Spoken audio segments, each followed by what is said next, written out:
Emma here. I just thought I would quickly pop on to wish you a happy World Mental Health Day. So today is World Mental Health Day, and I am recording this from home, which means there could be children or dogs or who knows what may interrupt it. But you know what? You make it work. You show up, and that's what it's all about, right? Isn't it? So, World Mental Health Day. I didn't want today to go past without saying something about the fact that it is World Mental Health Day. And I think with everything that's happening in the world at the moment, but taking some time to focus on mental health is really important. And so you may have noticed that on our Facebook page, we've got a heap of different kind of suggestions for things that you can do around being mentally healthy and focusing on your mental health for the whole month of October. And the one for today was make a promise, something along the lines of make a promise to yourself to make your mental health come first, or make your mental health a priority. So I just thought that's, it's all really good and well to say these kinds of things, but what does that actually mean? So I've got my notes on my phone, so I'm cheating a little bit. So I thought it's important to actually talk about what good mental health actually is. So mental health, good mental health, positive mental health, mental well-being is characterized by a person's ability to fulfill a number of key functions and activities, including their ability to learn, the ability to feel, express and manage a range of positive and negative emotions, the ability to form and maintain good relationships with others. So when we're functioning well, those are things that we can do, and those are things that we can manage. What it means to have mental health, or to have positive mental health, to have good mental health, it means that we have good ways to deal with our feelings and our emotions, that we're able to enjoy life even when things are tricky. So part of that is around that things don't always go well, and just because you have a bad day doesn't mean that you're not mentally healthy, but it's about having the skills and the strategies to be able to deal with those bad days. Having a healthy mind and a healthy body are both very important, and you can argue whether they're equally important or one's more important than the other, but we do need both. We need a strong, healthy body, and we need a strong, healthy mind as well. And just because you have a bad day, it doesn't mean that you have a mental illness, but it does mean that possibly you need to think about ways that you can improve your mental health. So with that, that's all well and good. What can we actually do to improve our mental health? So one of the things that we can do is connect with others. Develop and keep strong relationships with people who will support you. Now, this has been somewhat tricky with the changes to our environment and how we've been restricted with how we connect with people. I think here in Western Australia, we're really quite lucky because our ability to create in-person connections hasn't really been affected by everything that's happening in the worldwide kind of situation. But I think that one of the things to remember is the kinds of people who you surround yourself with. So if you're surrounding yourself with people who are uplifting and people who are positive, then that's going to have a positive impact on your mental health. But if you're surrounding yourself with people who are less positive, then that's going to have a negative impact on your mental health. Different ways that you can connect with people. Obviously trying to connect with family, connecting with friends, reconnecting with friends in person is fantastic. Social media offers us a great opportunity to connect with people. Sometimes social media can bring with it a lot of negativity, and it's really important, whether it's in-person connections or whether it's online connections, to look at the kinds of interactions that you're having and look at whether or not those are positive or negative. How do you feel after those interactions? And are they positively or negatively impacting on your mental health? If you're looking for different places where you can connect with people, local community groups, so generally there's a family centre in an area close to you, sporting groups, different social media platforms. Obviously at Women's Health and Wellbeing Service we have different groups that are coming up. Come join us at Wellness Warriors starting next Thursday. There'll probably be more information as we go through. So yeah, there's different ways that you can connect with people, and I'd encourage you to actually just reach out and ask, where are people hanging out? Is there people playing board games? Are there people who play the sport that you like? Is there people who want to hang out and go for coffee? So reaching out. Play. Plan something fun. So make time every day to do something you enjoy or something that you really like. Be silly and laugh, and laughter can recharge you. So for Mental Health Week, we have actually had a grant, and we're going out and doing some laughter yoga workshops throughout the week, going out to a couple of different that's my dog, who does make me laugh every single day. And I do play with her every single day. So although I really wish she'd stop yapping in the background. So yeah, so laughter is really important, and finding opportunities to play. Come on. Finding opportunities to play is great. So one of oh no, she doesn't want to come say hello.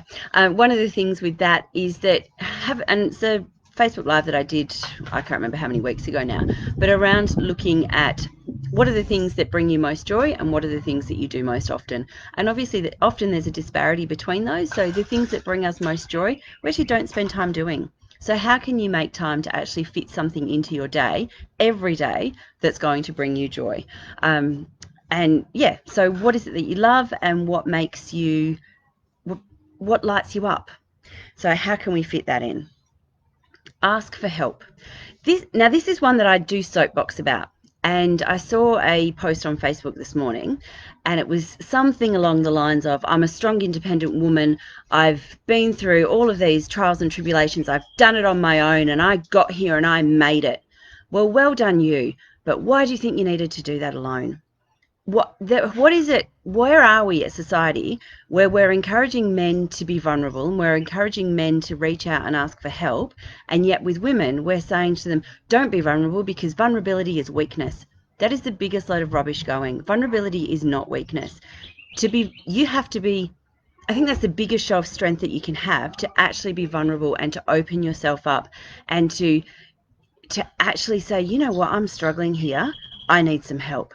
And it takes so much strength to actually admit that, or to reach out and ask for help. There are so many different places that you can ask for help. So obviously Women's Health and Wellbeing Service, we offer counselling services. Oh, Mel, hey, how you going?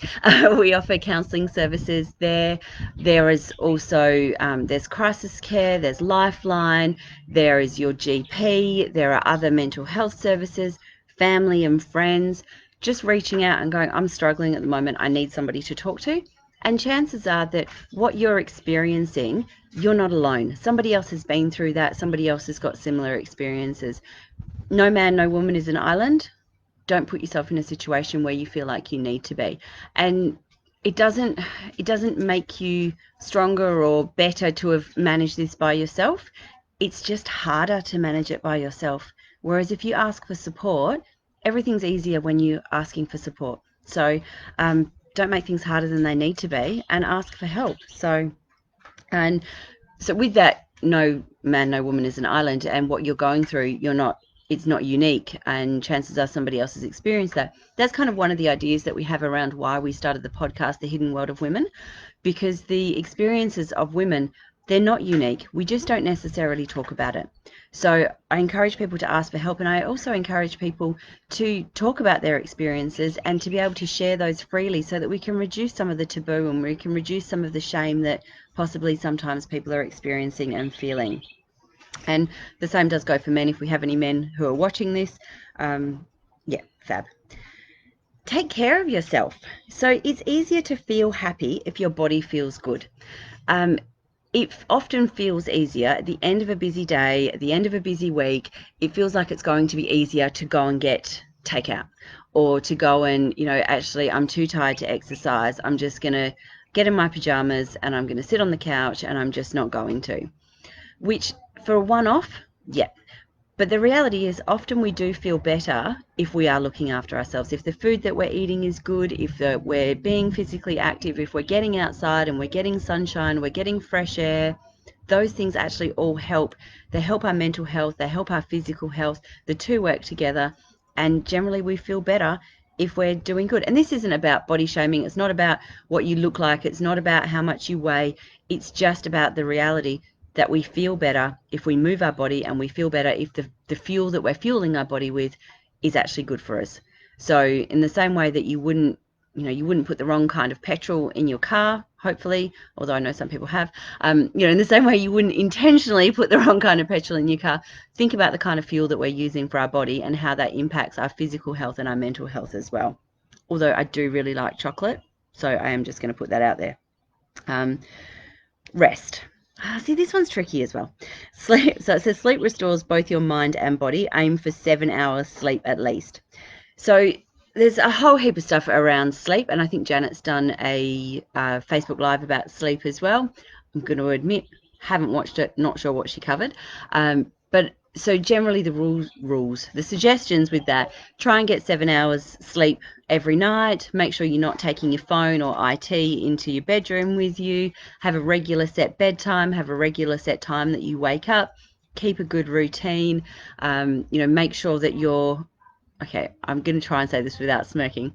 Make sure that your bedtime and your bedroom is only for sleeping. It's not for anything else, because that way you kind of get into the pattern and the associations are set around, well, when I'm going to bed, it's for sleep, rather than when I'm going to bed, it's for scrolling for however many hours on social media. So if you're having trouble sleeping, then actually try and break that, go into a different room, set yourself an alarm for half an hour and sit and read a book, or do some mindfulness activities, or perhaps some meditation, something that's going to kind of lower your energy levels and relax you so that you may go to sleep. And some people talk about the things, like chamomile tea or warm milk, those kinds of things. So if you've tried some of those things and they work for you, or if you've struggled with sleep before and something works for you, then perhaps think about how you can reintroduce those things.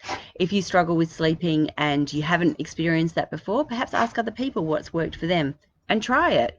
I know for me, some people talk about how exercising is good for them, it helps them sleep better. I know I can't exercise just before I go to bed because I should get quite energized from that, and I'm not going to sleep for how many hours after. So that's something to think about as well. Deal with stress. So pay attention to what makes you stressed and where you feel it in your body and how you react to it. And so there's an awesome TED Talk that I'll try and find a link for, and I'll put it in the comments for this if I can find it. But it talks about knowing where your stress levels are, and so it talks about kind of being in the green zone, the amber zone, and the red zone of where you're sitting with stress and where you're sitting with how you're responding to things. And if you don't know where you are in that kind of zone of where your stress levels are, think, how would you react if you open the fridge and spilt the milk? Is it don't cry over spilt milk, we can clean it up? Or is it throw your arms up in the air, everything's terrible, and have a big tantrum over it? So if you're experiencing that kind of throw everything up in the air and it's the worst thing that's ever happened, probably you're edging towards that towards or out of that red zone. So it's about being able to recognize your own kind of symptoms so green zone is where you're functioning really well and everything's going quite well for you, you're not stressing, you're not struggling. Amber is where you can start to see some of those warning signs, and red is where you're in struggle street. If you don't know what your amber signs are, ask the people you live with, because they will know, and hopefully they will tell you in a gentle way, but be open to receiving that. So if you think you could possibly be in the amber or the red, don't ask. Wait until you're in a good place, then ask. But knowing yourself well enough to know, well, when I am in that amber zone or that red zone, what do I experience? So I know for myself that the more stressed I get, when I get to a point where I'm really stressed, I micromanage. That's when my Excel spreadsheets come out, and I've got a spreadsheet for my spreadsheet for my spreadsheets. It's color coded. There's this panel links to that panel and that. And I know for me, that means that I need to do something because everything's really quite overwhelming. And yeah, thanks, Nikki. Nikki's just saying good analogies to use to work it out. So yeah, so I think it's always good to have an idea around how you can, I guess I like analogies. There we go. So yeah, what does it look like? What does it feel like for you? And then when you've got an idea around what that looks and feels like, what's actually going to help you bring that back down again? So how do you get to a place where you're feeling better? So if you know that going out in the bush or going for a walk in nature, going for a walk at the beach, does that help reset you? If that's not it, is it having a bath? Is it going to the gym and kicking a punching bag or punching a punching bag? Is it going to an exercise class? Is it screaming into a pillow. Like, what helps you regulate and what helps you relax, and being aware of those, so that when you do find that you're heading into the amber or the red, you can start putting some of those things in place so that you can bring yourself down again before you get to the real red end of the spectrum. Okay, so often we talk about goal setting, and we talk about planning, and we talk about how people overestimate what they can do in a day and underestimate what they can do in a decade. And we talk about, there's a lot of focus on where are we going and how are we going to get there. Sometimes it's really great to think about what are we doing today. So to actually cut out all the noise and just think about today. So, and this is around kind of that, I don't know if anybody had colicky babies. I had a very colicky baby, and he would scream for 20 hours out of 24, and it was hard. And you know, the one day at a time, that was too much. There were some days where 1 hour at a time was too much, and there were some days where I would be sitting bouncing on a football, holding a screaming baby, shushing and doing all those things, and I just needed to make it through the next minute. And that was all. If I could make it through the next minute, I was going to be okay. And I'd make it through that minute, and then it was the next minute. And if I could make it through that minute, and some days I would do that until my husband walked through the door, and I would give him the baby, and then I would go and have a shower or do something and, you know, try and regulate. So that's kind of thinking about how we can focus on now. So right now, what do I need to do that's going to help me? Or right now, what can I do? I'm not thinking about the bills that are due or the 27 things that are on my to-do list. I'm actually just thinking about how can I live in the moment and how can I experience the joy from right now.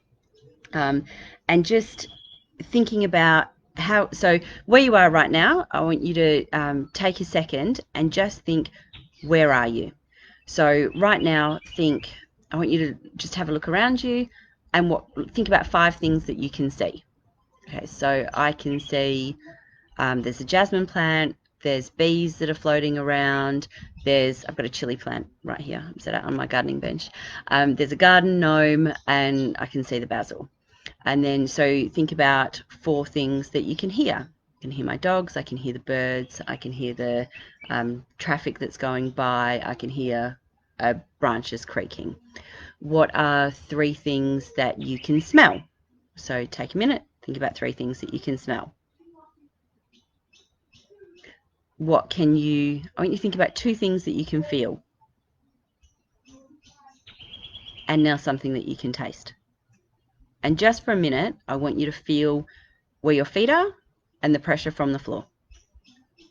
And in that 1 minute that we've had, 1.5 minutes, that's focusing on right now.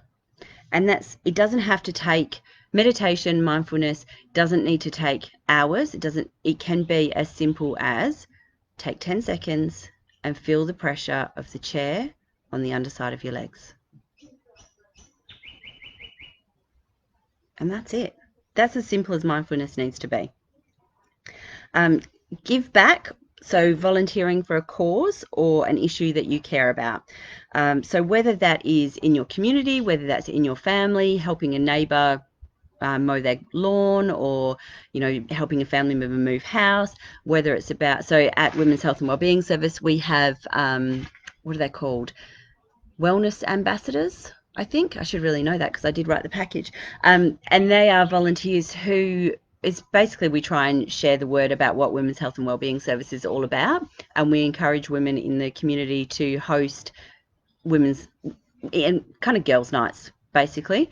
So invite some friends over, and then gold cone donation or whatever you want to do, and then that money gets donated to Women's Health and Wellbeing Service. You have an opportunity to have a cupcake morning or a morning tea, or a doing your nails together, that kind of thing, and talking about Women's Health and Wellbeing Service, what we do, the services that we offer. You get to share that with the people who come. It's kind of like Tupperware parties, where you go and you hear about Tupperware, and then everybody's encouraged to have another party, and then at the end of it you think, seriously, there's no more Tupperware that I can buy. It's kind of like that, but for good. So we encourage people, so if you invite 5 people around, encourage those 5 people to have an afternoon tea or a morning tea or a cocktail night very up for the cocktail night, chocolate making, being soap, whatever it is. And then those 5 people are then encouraged to do the same. Now, one of the great things about this is that for us, it obviously raises awareness about the service that we offer. Small amounts of funds are raised because people charge $10 to come to the morning tea, or a gold coin donation, or that kind of thing. But it also goes back to that first one that I said about that making connection. So because you're doing this to do good, people often do it. Whereas if I need to reach out because, hey, I need some connection, I struggle with that. But if I'm doing it because I'm supporting something else, then I'm going to do it. There's benefits for me and for the organisation that I'm supporting. So if you are interested in that, feel free to shoot us an email to info@whws.org.au, or just hit the message button and you can message us about it and we can give you some more information. Challenge yourself. Learn a new skill or set a difficult goal. Try something different, commit to fitness or healthy eating goals, learn to cook something new, learn a new computer skill. So these are some of the things that we're kind of posting about through the month of October. One of them was cook your favorite meal. I think another one was cook something new. But trying something new. And so with the Wellness Warriors that does start next Thursday, did I mention Wellness Warriors Thursdays mornings? But part of that is actually about challenging ourselves. It's about going and trying new physical activities. It's about meeting new people, but it's about challenging ourselves. So, for people who don't necessarily categorize themselves as being overly fit, or and I know for myself, I categorize myself as having no upper body strength, and yet we're going to go and do things like circus skills, which does require that. So it's challenging, and there's some real positives to challenging yourself, setting a goal and then working towards it, celebrating the milestones as you work towards it. And this is, again, part of that living in the moment thing, that when you think of a goal and setting yourself that goal for trying something new, we can think of it as sort of a mountain. So you don't ever jump to the top of the mountain. You have to take steps. So each day it's putting one foot in front of the other and getting closer to the top of that mountain. You may never reach the top of that mountain, but if you're putting one foot in front of the other, you're going to end up a lot closer to the top of the mountain than you would have if you didn't actually ever start. And it's worth celebrating how far you travel. So it's not necessarily about whether or not you achieve the goal, but about the progress that you make towards it, and finding opportunities to celebrate the fact that you are making progress towards that, towards the goal, and that you're making progress. And that's awesome. And then the last one, which I think we all know, but it can be tricky because people do use alcohol as a self-medication and coping mechanism. But the last one is drink less alcohol and avoid recreational drug use. And it's tricky because, what's the difference between a social drink and what's the difference between using alcohol as self-medication? People talk about alcohol misuse, drug misuse. And yet in Australia, we do live in a society that really does, that alcohol is socially acceptable. And I think that there are lots of school mums, or mums that I know from school, or, friends where they're posting things like, it's 11 a.m, is it too early for a wine? Now, most of the time that's a bit of a joke. The response is always, it's 5 o'clock somewhere, ha ha ha, it's never too early for wine, that kind of thing. I guess the reality is that to think about your alcohol use, and are you doing this because you're enjoying it, or are you doing it because you don't feel like you can cope without it? So if you're doing it because you don't think you can cope without it, maybe it's time to actually talk to somebody about that. And I guess just monitoring how much you're drinking and when you're drinking and that kind of thing, and being aware. I think sometimes we're not aware of what we're doing and the actions that we take and how that's impacting us. So those are, I don't know how many different tips that I just had there, a few, 9 or 10, something like that, around steps that we can take towards being more mentally healthy. So yeah, thanks for joining, thanks for sharing. I do hope that you do have a happy mental health day, World Mental Health Day. I hope you have a happy mental health day as well. And throughout October, I encourage you to share with us in the Facebook post that we have around the different activities that will pop up each day. Please pop some photos in there if you have, done some of the activities that have been suggested. Even go back, if you choose today to be Odd Sock Day, don't feel like because you missed it yesterday that you can't post the photo. Please do. We really want to see how people are engaging with this and how they're participating, and be able to have a laugh with people and to connect and that kind of thing. And which is, I think, one of the tips that we gave around connection. So being able to use this as a way for connection as well would be fantastic. So thank you for sharing this Facebook Live with me. If you have any questions, please shoot them through now. If not, that's all good. I will actually, I don't think I'm doing any more Facebook Lives. This was an impromptu one. Janet's back now, so she's taken back over the Feel Good Fridays, and so I'm just going to pop up occasionally when I think things, think of things and chat to you about it. But otherwise, if you have any suggestions for what you would like to see Mel or Janet cover in the Facebook Live, please let us know. We'll do our best to cover those. We've got our Hidden World of Women podcast, which comes out fortnightly. So we've got 3 episodes out now, or maybe 4, including episode 0. I've lost track. So we've got those out now, and you can find those on Spotify, Podbean. I believe they're available on iTunes now. We've been going through that process. We do have the Hidden World of You, which will be our new membership site, which will be we're launching at the end of this month. So we're kind of alluding to that a little bit while we get things ready, but that's almost ready to launch. So we're really excited. I'm really excited by that. And obviously our team is as well. We are looking for a couple more unicorn therapists. So if anybody knows anybody who is looking for a role as a psychologist, so we're looking for a registered psych who can access Medicare under our Better Access program to come in for our counselling programs. Please encourage them to apply. The position is on Seek and also on our website under the careers logo, button, whatever it is. So yep, feel free to encourage people to apply for that, because we are looking for some amazing people to join our team. So I think we're actually looking for 3 psychologists to join the team, and that's for a 0.2, a 0.4 and a 0.6 or 0.8, depending on, basically we try and find the right hours to suit the right candidate. So that's happening as well. Otherwise, lots of amazing things. We're about to start term 4, so we've got some great groups starting. I think the first one to actually start is the I've forgotten what it's called now, Wellness Warriors, that starts next Thursday, which is 10 different physical activity groups that we're going out.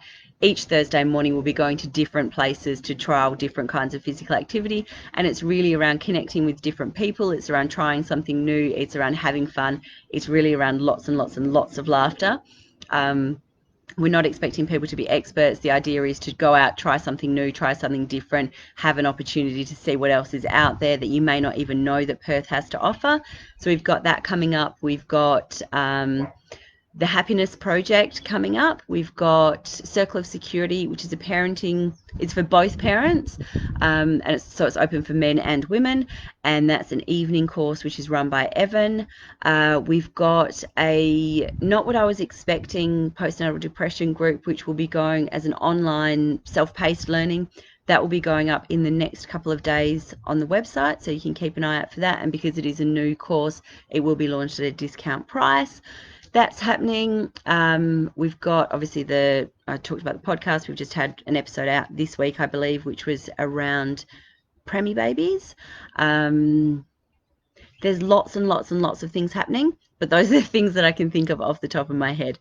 And so thank you for joining me this afternoon. It's been lovely spending this time with you, and I hope that you have a fantastic weekend. See you later, everyone.